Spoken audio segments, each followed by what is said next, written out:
What's up, Dragon Brood? It's day 5 of previews for Avatar, and there shouldn't be too much today because I usually don't have a lot to go out on Saturday and Sunday, but we'll see what we have, and we're going to talk about them either way. For starters, we have Suki, Courageous Rescuer. 1 white for a 2/4 human warrior ally. Other creatures you control get +1/+0. Whenever another permanent you control leaves the battlefield during your turn, create a 1/1 white ally creature token. This ability triggers only once each turn. So a couple of things to note about this card. It is cool that it pumps all your creatures +1/+0. Nothing wrong with that. It's a 2/4, which makes it a solid blocker.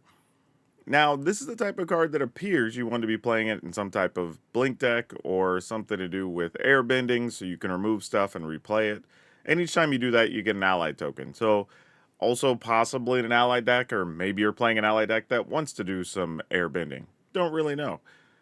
But it is a way that you can actually do stuff and not overcommit to the battlefield, which is nice. You can end up just replaying the same cards over and over to keep building your forces, which will actually be 2/1s and not 1/1s because they're getting an ability bonus from Suki. So overall, kind of a sweet little card. I expect this could make the cut if allies are a real thing. Or, I guess, if blinking your stuff or just airbending is a real thing. United Front, not to be confused with United Battlefront, but X white white. It's a sorcery, create X/1/1 white ally creature tokens, then put a +1/+1 counter on each creature you control. So, in essence, this is actually making 2/2s. But yeah, this is just a good card. I could see this played for sure in standard and probably even in commander. Now it is sorcery speed, so you have to tap out to some extent and commit your turn, but even then, if it's just your opponent swept the board and you're like, okay, well, I guess I'll pay 5 or 6 and get like 4 2/2s and just be right back going, like, yeah, rebuilding your forces for 1 card, I don't have a problem with this at all. Like, this is solid. It's a little unfortunate that this is a mythic. Doesn't feel like a mythic necessarily, but definitely a card that could show up. And if you're playing an ally deck, of course, you go ahead and play this card.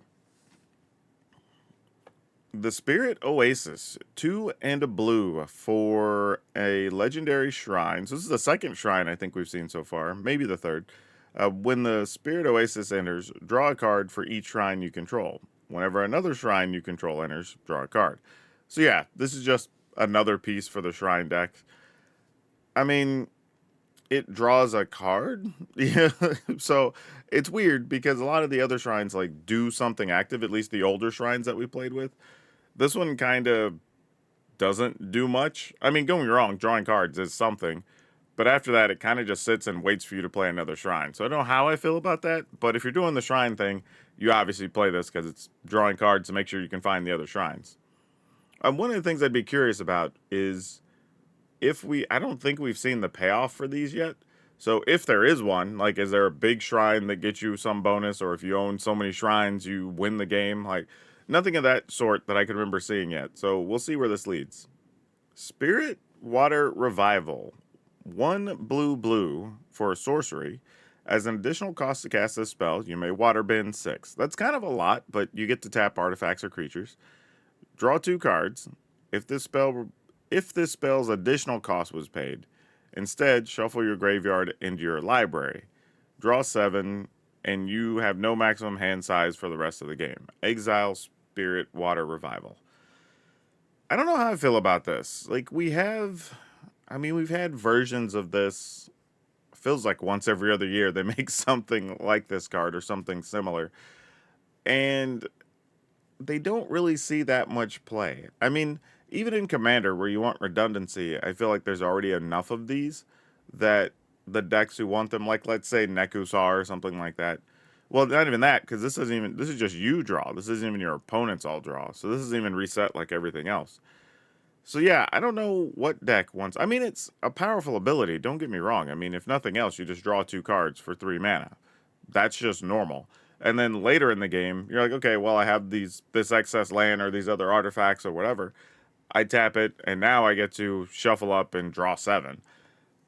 So the flexibility probably gives it more play than the other cards have had in the past. Because most of them are either just the pay 3, draw 2, or the pay 5, 6, 7, 8, do the other things, right? This gives you both. You get one of them early, and you get the other late.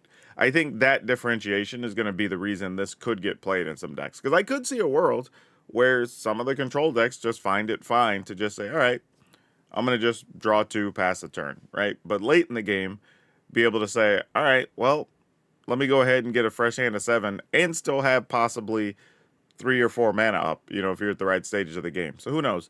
Right now, there's a lot of great 3 mana draw spells or even 4 mana draw spells if you want them that come with other things attached. So this may not have a home, but at least it has a chance.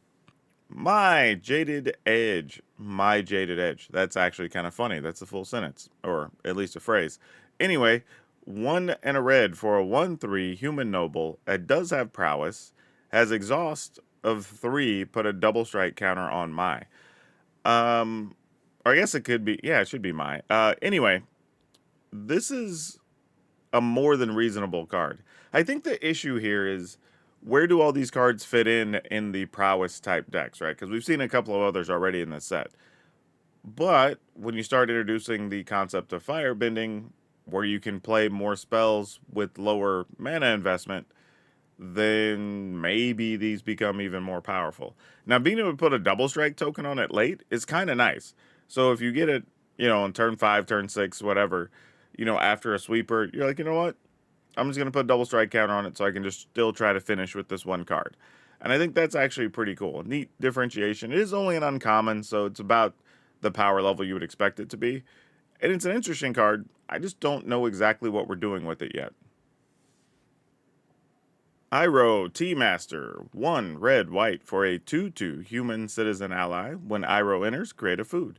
At the beginning of combat on your turn, you may have target opponent gain control of target permanent you control. When you do, create a 1/1 white ally creature token. Put a +1/+1 counter on the token for each permanent you own that your opponents control. Wow, okay, this is a weird card. Okay, so for 3 mana, you get a 2/2. You get to create a food. That part's easy. Then at the beginning of combat, not even the beginning of turn, not during your end step, at the beginning of combat, you can have target opponent gain control of target permanent you control. So you can hand them a thing. Then when you do, you create a 1/1 white ally creature token, and you put a +1/+1 counter on that token for each permanent you own that your opponents control. Wait, why should that read each permanent? Oh, each permanent you own that I was reading that backwards as like each thing you own that your opponent has. That obviously makes sense. All right. So I guess the question is, what would you want to be giving your opponents? Right? Like, do we really want to give them food when you're playing an aggro deck? But I don't know. Maybe, I don't know. You want to give them lander tokens? Like, are are there curses or something you want to give them? This is a weird card. I don't know what to do with this. I'm sure there's something. Even just creating the food probably has a benefit on some level. But yeah, there's a lot happening here. I just want to. Plus, how many things do I need to hand my opponent for this R deck to get a benefit? Like, there is that other 2/2 from, I don't know, is it Thunder Junction? That, like, you can attack and give your opponent a treasure, that sort of stuff. So, like, maybe those could play together.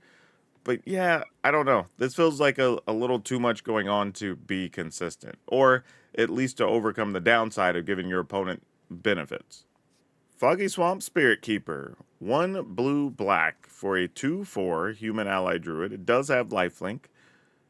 Whenever you draw your second card each turn, create a 1/1 colorless spirit creature token with this token can't be blocked or be blocked by non-spirit creatures. Yeah, this is just a regular, feels like normal card compared to so many other things in the set. But it's a 3 mana 2/4, has lifelink. If you're doing the draw 2 thing, it's just no way to mech other bodies. Like, just solid. I think if you're doing the draw 2 deck, this is just a real option because it gives you more creatures, which is great, but not a lot to write home about. It's just as good as an uncommon needs to be. Yeah, I gotta ask y'all, let me know, am I missing some cool trickery with with this Iroh? Because I feel like even now, having reviewed them and read through them a couple times, I feel like I'm missing something. So y'all let me know if there's something cool that you could think you can do with these. Otherwise, don't forget like, subscribe, all the stuff so you can get all the other previews. That's all I have you for now. We'll see you next time.